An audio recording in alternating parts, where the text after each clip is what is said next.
चल, pre gestational वाला तो मैंने समझा दिया। अब हम देखते हैं जेस्टेशनल डायबिटीज़ का।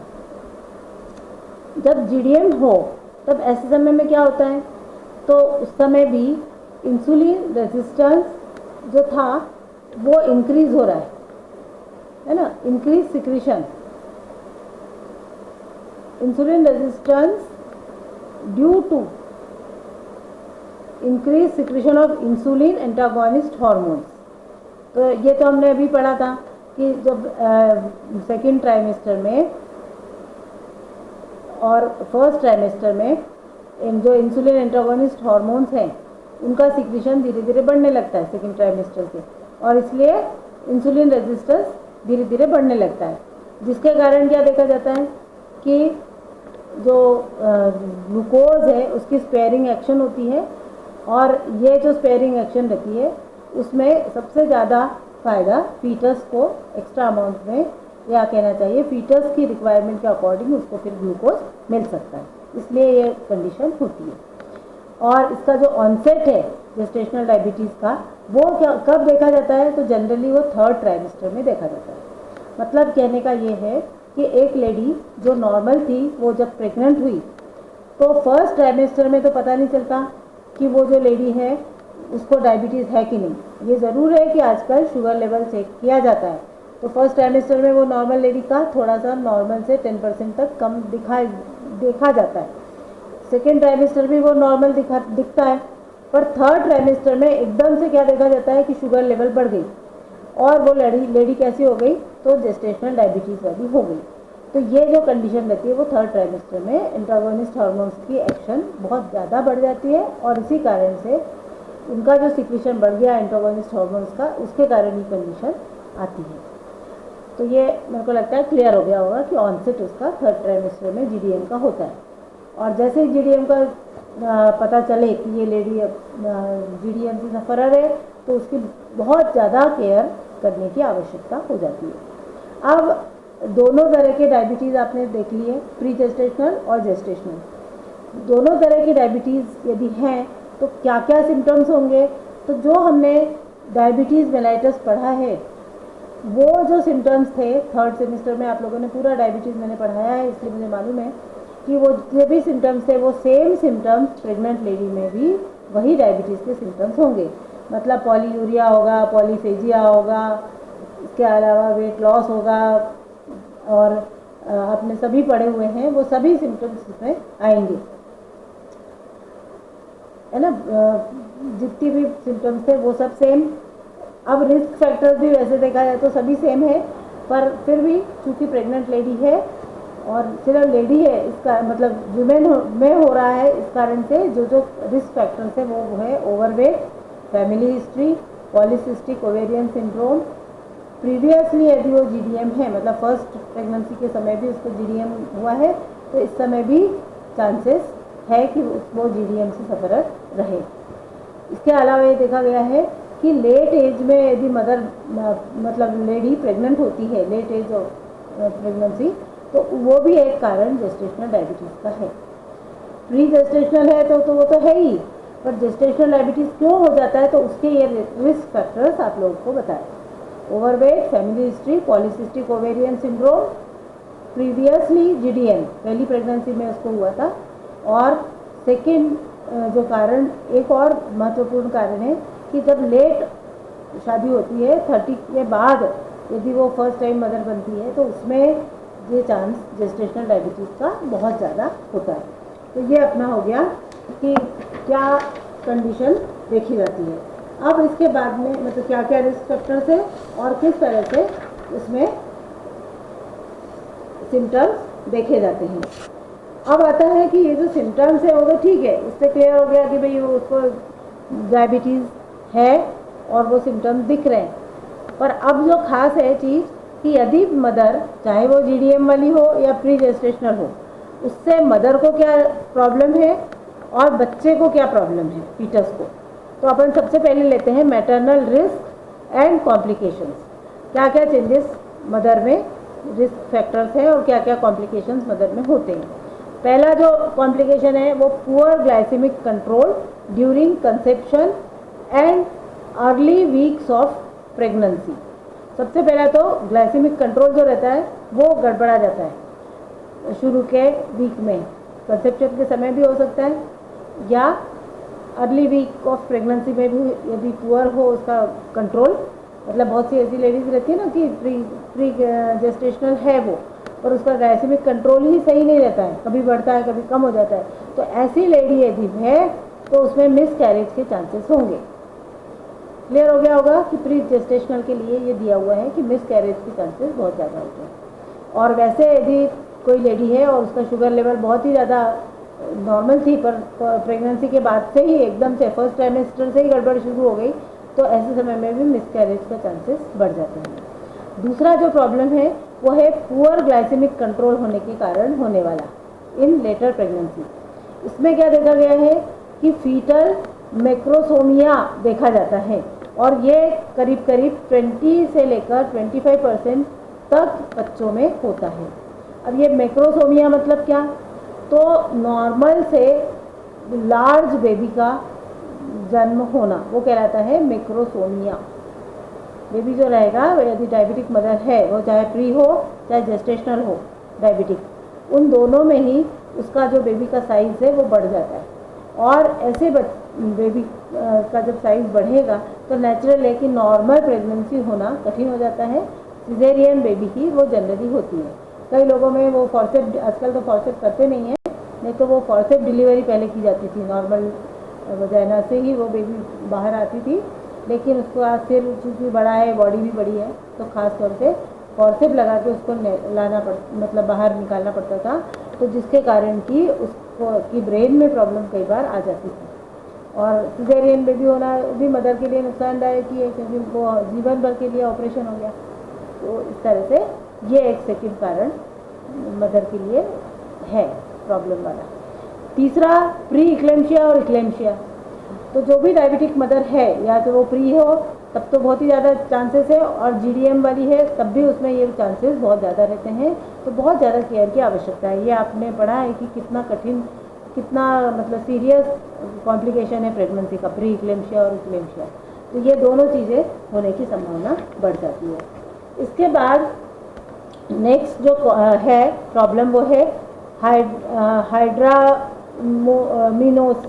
हाइड्रोमिनोस, या जिसको कहते हैं पॉलीहाइड्रामिनोज।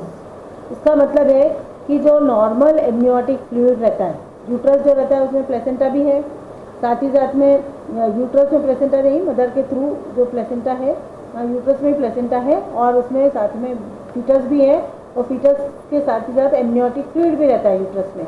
तो ये जो एमनियोटिक फ्लूइड है उसकी मात्रा बहुत ज़्यादा बढ़ जाना, 2 लीटर तक हो जाता है या उससे भी कई बार ज़्यादा हो जाता है, उसको कहा जाता है हाइड्रामिनोज।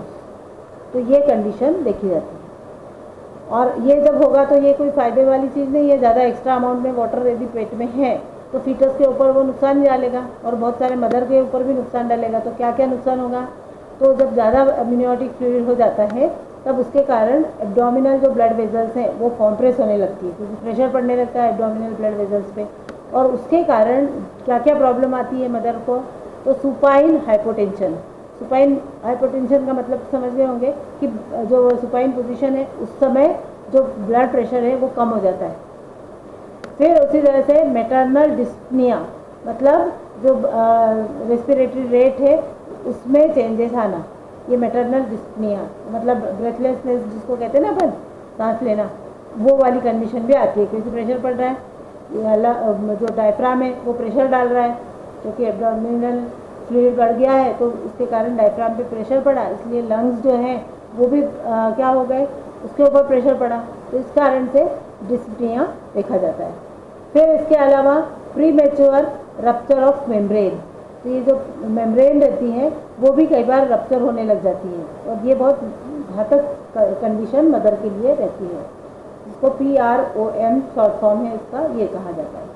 इसके अलावा जो बेबी है उसका प्रीमेच्योर होता है और उसका बर्थ हो जाता है। फिर इसके अलावा पोस्टपार्टम पीरियड में हेमरेज भी देखा जाता है। तो इस तरह से supine hypotension, dyspnoea, premature rupture of membrane, premature birth के चांसेस बढ़ना, और पोस्ट पार्टम हेमरेज, क्योंकि प्रीमेच्योर बर्थ हुआ मतलब भी नुकसानदायक हो गया। बेबी नॉर्मल है तब तो ठीक है, पर उसकी केयर भी ज़्यादा करनी पड़ती है, कई बार नॉर्मल भी नहीं रहता, वीक हो जाता है बच्चा, तो इसलिए ये सब चीज़ें नुकसानदायक इस डिसीज के इस कॉम्प्लिकेशन के कारण देखी जाती है। इसके अलावा क्या देखा जाता है कि जो भी डायबिटिक लेडी होगी उसमें इन्फेक्शन के चांसेस बढ़ जाते हैं, इंक्रीज्ड इन्फेक्शंस। अब ये जो इन्फेक्शंस कौन कौन से खासतौर से बढ़ते हैं, तो वजाइनाइटिस, यूटीआई, पोस्टपार्टम इन्फेक्शंस, ये तीनों खासतौर से बढ़ने के चांसेस हैं, क्योंकि शुगर ब्लड में ज़्यादा है इसलिए वजाइनाइटिस, यूटीआई इन्फेक्शन और पोस्टपार्टम, ये सब शुगर प्रॉपर नहीं रहने के कारण ही होता है। मतलब ये जितनी भी प्रॉब्लम्स हो रही हैं वो ब्लड शुगर लेवल का गड़बड़ हो जाने के कारण देखा जाता है। इसके अलावा कई बार हाइपोग्लाइसीमिया यदि हो जाए तो कीटोएसिडोसिस होने लग जाता है, मतलब शुगर लेवल बहुत कम होने लगता है, तो कीटोएसिडोसिस के चांसेस भी बढ़ जाते हैं और हाइपोग्लाइसीमिया के भी चांसेस बढ़ जाते हैं। तो ये दोनों कंडीशन भी बहुत ज़्यादा नुकसानदायक मदर के लिए होती है। यदि कीटोएसिडोसिस हो रहा है, हाइपोग्लाइसीमिया हो रहा है, तो इक्लेम्शिया होने के चांसेस भी बहुत ज़्यादा हैं। तो इस तरह से यदि मैटरनल डायबिटीज़ है, मतलब जीडीएम या प्री जेस्टेशनल डायबिटीज़ है, तो उसकी केयर बहुत ज़्यादा आवश्यक है, नहीं तो ये सब कॉम्प्लिकेशन हो सकते हैं। अब आता है फीटल न्यूनेटल रिस्क, कि क्या क्या फीटल न्यूनेटल रिस्क होती है। तो जो बच्चा रहता है और मतलब फीटस और जो न्यूबॉर्न बेबी है उसमें क्या क्या रिस्क और कॉम्प्लिकेशंस होंगे, तो उसमें ये देखा गया है कि सबसे पहले तो होता है कंजेनाइटल एनोमलीज। कंजेनाइटल एनोमलीज का मतलब रहता है कि बर्थ से ही कोई ना कोई एबनॉर्मेलिटी बॉडी में हो जाना, वो कहलाता है कंजेनाइटल एनोमलीज। अभी ऐसा जो बच्चा होगा नॉर्मल नहीं है तो वो कितना ज़्यादा नुकसानदायक है, और वो क्यों हुआ, क्योंकि मदर का शुगर लेवल गड़बड़ा गया, जिसके कारण बेबी का भी गड़बड़ा गया, फीटस का, और उसके कारण ये प्रॉब्लम आई। इसके अलावा जो बेबी था उसको पहले ही एक्सप्लेन कर दिया कि मैक्रोसोमिया हो जाता है, हेवी बेबी का जन्म होता है ना। तीसरा, अब ऐसा जो बेबी रहता है उसके लिए भी नुकसानदायक ये चीज़ है कि वो बड़ा होने के बाद भी डायबिटीज़ होने के चांसेस बढ़ जाते हैं। फिर तीसरी चीज़ जो होती है बर्थ के समय ट्रॉमा होने की कंडीशन, जो मैंने अभी बताया था कि फॉर्सेप डिलीवरी भी कई बार हो जाती है, तो इससे ट्रॉमा भी हो सकता है। या नॉर्मल बेबी हो रहा है तब भी ऐसे समय में इसको कोई भी इंजरी हो सकती है, तो वो बर्थ ट्रॉमा कहलाता है, बर्थ के समय होने वाला। इसके अलावा और क्या कंडीशन होती है, तो पेरीनेटल एस्फाइक्सिया। इसका मतलब रहता है कि जब बच्चे का जन्म हो रहा है उस समय न्यूनेटल ऑक्सीजन डेफिशिएंसी होना। बच्चे में कई बार जब ब्लड शुगर लेवल गड़बड़ है, इक्लेम्शिया हो गया या प्री इक्लेम्शिया हो गया, शुगर मतलब हाइपरटेंशन भी हो गया, तो ऐसे समय में बच्चे को भी ऑक्सीजन कम पड़ जाती है और उसके कारण ये वाली कंडीशन देखी जाती है, न्यूनेटल ऑक्सीजन डेफिशिएंसी। ये बर्थ ट्रॉमा का जो मैंने बताया ना, फॉर्सेप डिलीवरी, इसके अलावा नॉर्मल इसमें भी कई बार क्या होता है कि जो अम्बिलिकल कॉर्ड रहती है ना, वो बच्चे के गले के आसपास आ जाती है, उससे भी बर्थ ट्रॉमा हो सकता है। सिर में भी यदि लपट जाए तब भी उससे ये प्रॉब्लम हो सकती है। तो ये बेबी हेवी होने से कई बार ऐसी प्रॉब्लम आ सकती है, तो ये चीज़ भी है। अब तीसरा, इसके अलावा नेक्स्ट क्या देखा गया है, तो रेस्पिरेटरी डिस्ट्रेस सिंड्रोम। इसमें जो छोटा बेबी जो रहता है उसका जैसे एमनियोटिक फ्लूइड बढ़ गया है, तो उसके कारण उसके भी लंग के ऊपर प्रेशर आने लगता है और उसके कारण उसका लंग जो है वो प्रॉपरली डेवलप नहीं हो पाते, वो कहलाता है रेस्पिरेटरी डिस्ट्रेस सिंड्रोम, RDS। ऐसा बेबी बहुत ज़्यादा कहना चाहिए सेंसिटिव हो जाता है, श्वास लेने में उसको बहुत तकलीफ होती है और इससे कई बार प्रॉब्लम, मतलब सीरियस प्रॉब्लम भी इससे हो सकती है। इसके अलावा ऐसा जो बेबी रहता है उसमें चूँकि मदर की यदि शुगर लेवल प्रॉपर नहीं है, तो इन सब कारणों से हाइपोग्लाइसीमिया, हाइपोकैल्सीमिया, हाइपोमैग्नेसीमिया ये भी देखा जाता है और इसके कारण नेचुरली बेबी की ग्रोथ के ऊपर असर आता है। इसके अलावा हाइपरबिलिरुबिनीमिया भी देखा जाता है, तो वो उसके कारण जॉन्डिस वगैरह होना, ये भी कंडीशन इसमें आती है। हाइपर है ना ये बिलिरुबिन लेवल। फिर इसके अलावा पॉलीसाइथीमिया। पॉलीसाइथीमिया का मतलब रहता है कि जिसकी ब्लड में हीमेटोक्रिट वैल्यू ज़्यादा है। आपको हीमेटोक्रिट वैल्यू का मतलब तो जानते होंगे आप लोग कि एक रहता है बॉडी ब्लड के अंदर सेल्स और दूसरा रहता है प्लाज्मा, तो इसमें RBC की लेवल ज़्यादा बढ़ जाती है, वो चीज़ भी नुकसानदायक है। तो ये पॉलीसाइथीमिया इनमें कई बार डेवलप हो जाता है। और सबसे दुखद वाली चीज़ है कि कई बार गड़बड़ी इतनी ज़्यादा हो जाती है शुगर लेवल के कारण कि स्टिल बर्थ भी बच्चे का होना बढ़ जाता है। तो ये एक कंडीशन, ये सब फीटल और मदर के ऊपर जो रिस्क है वो मैंने तुम लोगों को बताई। अब अपना इसके बाद वाला जो प्रॉब्लम था वो था कि उसका मैनेजमेंट, किस तरह से उसको मैनेज करना चाहिए, केयर एंड मैनेजमेंट।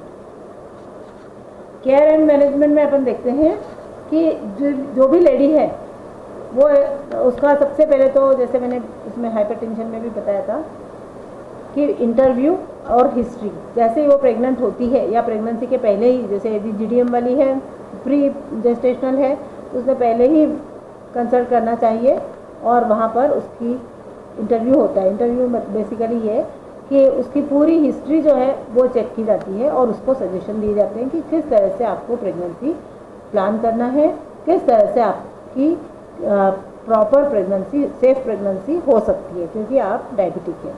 यदि डायबिटिक नहीं है और प्रेग्नेंट हो गई लेडी, तब भी वो जब आएगी तब भी उसका ये हिस्ट्री वाला पार्ट प्रॉपरली लिया जाता है। हिस्ट्री में सभी चीज़ें पूछी जाती हैं, क्योंकि कई बार स्ट्रेस भी एक बहुत बड़ा फैक्टर हो जाता है जो बाद में जीडीएम को प्रोड्यूस करता है।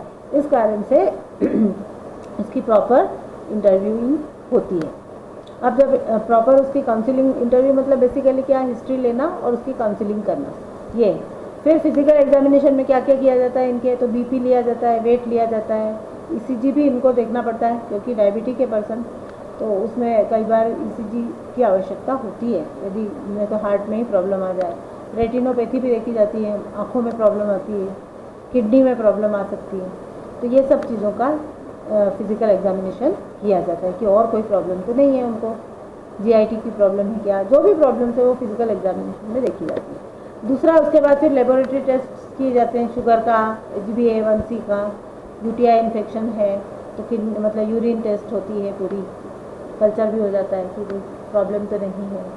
इसके अलावा नेक्स्ट डाइट हिस्ट्री ली जाती है कि किस तरह का उनका डाइट है, क्योंकि डाइट से ही शुगर लेवल मेंटेन हो सकती है, इंसुलिन थेरेपी और डाइट, इसलिए ये दोनों चीज़ों को बहुत ज़्यादा ध्यान रखा जाता है। अब उसके बाद नेक्स्ट आता है डाइटरी मैनेजमेंट। ये जो डाइटरी मैनेजमेंट है, वैसे तो आप पढ़ चुके हो, फिर भी बता रही हूँ कि जीडीएम और प्री जेस्टेशनल दोनों के लिए एक कहा गया है कि ग्लूकोज लेवल को मेंटेन करना ब्लड का बहुत इंपॉर्टेंट है, और उसके लिए टारगेट उन्होंने बता दिया है कि प्रेगनेंसी के समय कैसा होना चाहिए। सबसे पहले बताया प्री मील, खाना खाने से पहले उसका शुगर लेवल 95 मिलीग्राम पर डीएल से ज़्यादा नहीं होना चाहिए। 65 मिनिमम है और मैक्सिमम है 95, ये प्री मील से पहले। तो ये जो लेडीज़ रहती है उनको नॉर्मली ये कहा जाता है कि आप अपने घर में जो ग्लूकोमीटर है वो रख लो और खाना खाने से पहले आप शुगर लेवल चेक करो। कोई भी खाना खा रहे हो तो देखो, मतलब उनको दिन में 3-4 बार ये चीज़ करनी पड़ती है। फिर पोस्ट मील, खाना खाने के बाद 1 घंटे बाद देखना पड़ता है कि 140 मिलीग्राम पर डीएल से ज़्यादा नहीं होना चाहिए। पोस्ट मील 2 घंटे बाद 120 से ज़्यादा नहीं होना चाहिए, और हर 3 महीने में उनका HbA1c चेक किया जाता है और वो 6% से ज़्यादा नहीं होना चाहिए विदाउट हाइपोग्लाइसेमिया, है ना। तो ये चीज़ उसकी देखी जाती है, और ये बहुत ज़्यादा इम्पॉर्टेंट है शुगर लेवल को चेक करना, क्योंकि इसी के कारण जितने भी कॉम्प्लिकेशंस है मदर में और फीटस में वो सब देखे जाते हैं, इसलिए। अब इसके बाद आता है गोल्स क्या है एमएनटी के। तो ये जो गोल्स हैं जीडीएम और प्री जेस्टेशनल के लिए, तो सबसे पहला तो यही है कि उसका जो शुगर लेवल है वो नॉर्मल बना के रखना। दूसरा जो गोल है कि वज़न जो है वो भी सही होना चाहिए उनका, और साथ साथ जो फीटस है उसका भी वज़न सही ढंग से बढ़ना चाहिए, क्योंकि अब मैंने देखा है कि एक प्रेग्नेंट लेडी में 10 से 12 किलोग्राम वज़न बढ़ना चाहिए, उससे ज़्यादा नहीं बढ़ना चाहिए। तो ये इसलिए ये चीज़ को बहुत ज़्यादा देखा जाता है कि 300 से 400 ग्राम पर वीक के हिसाब से ही बढ़ रहा है कि नहीं, ये सब चेक किया जाता है। कौन सा ट्राइमेस्टर है, कितना बढ़ना है वो, और बेबी है वो भी सही ढंग से ग्रो कर रहा है कि नहीं, ये भी चेक किया जाता है। तो ये दोनों, ये इसका है, और ये सब किसके ऊपर डिपेंड करेगा कि इंसुलिन थेरेपी और डाइट प्रॉपर है तभी। तीसरी जो चीज़ ध्यान रखी जाती है कीटोएसिडोसिस से प्रिवेंशन, नहीं तो वो इक्लेम्शिया हो जाएगा और कोमा में चली जाएगी लेडी, तो बहुत ही मुश्किल हो जाती है। अब आता है इसका डाइटरी प्रिंसिपल। इसमें एडिक्वेट अमाउंट में कैलोरीज देना पड़ती है। ये तो मालूम ही है आपको कि उसका जो भी प्रेग्नेंट लेडी है उसका वज़न जिस हिसाब से बढ़ना चाहिए उसी के हिसाब से उसका वज़न को ध्यान में रखते हुए एडिक्वेट कैलोरीज दी जाती है। साथ ही साथ में कार्बोहाइड्रेट जो है वो फैट ये भी उसी एडिक्वेट अमाउंट में देना पड़ता है। प्रोटीन थोड़ा हाई दिया जाता है, फाइबर जो है वो भी ज़्यादा दिया जाता है, विटामिन मिनरल्स सोडियम को छोड़कर बाकी सब हाई अमाउंट में देते हैं, पानी भी हाई अमाउंट में देना चाहिए। अब इसमें जो इंडियन डाइटेटिक एसोसिएशन है उन्होंने जो रिकमेंड की है उसके हिसाब से बता रही हूँ। ये वैसे आप लोगों ने पिछले साल पढ़ा हुआ है, फिर भी मैं रिपीट कर रही हूँ। तो इसमें एनर्जी है कि यदि बॉडी वेट नॉर्मल है तो फर्स्ट ट्राइमेस्टर में 30 कैलोरीज पर केजी के हिसाब से देना चाहिए, और सेकेंड और थर्ड ट्राइमेस्टर में 30 कैलोरीज पर केजी, साथ में 300 calories per day additional amount में सेकेंड और थर्ड ट्राइमेस्टर में देना चाहिए। पर यदि लेडी का BMI 30 से ज़्यादा है तब उसको ये 30 के बदले 25 कैलोरीज पर केजी बॉडी वेट के हिसाब से कैलकुलेट करना चाहिए, और सेकेंड और थर्ड में प्लस 300 भी देना चाहिए। अब उसके बाद आता है कार्बोहाइड्रेट।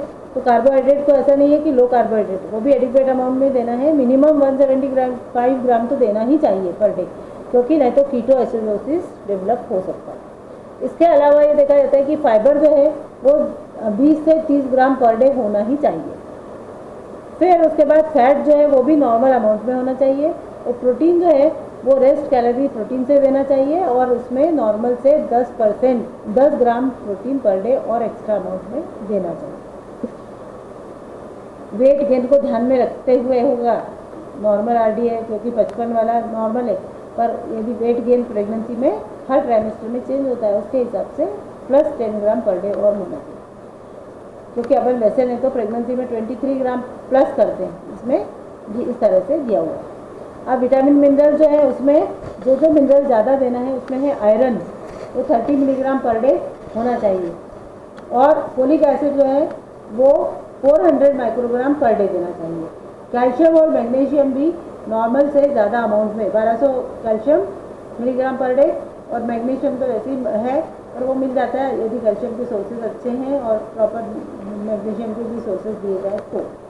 अब ये तो मैंने एक जनरल बता दिया, और पूरा डाइट जो था इंसुलिन थेरेपी क्या है वो भी आपको बताना पड़ेगी।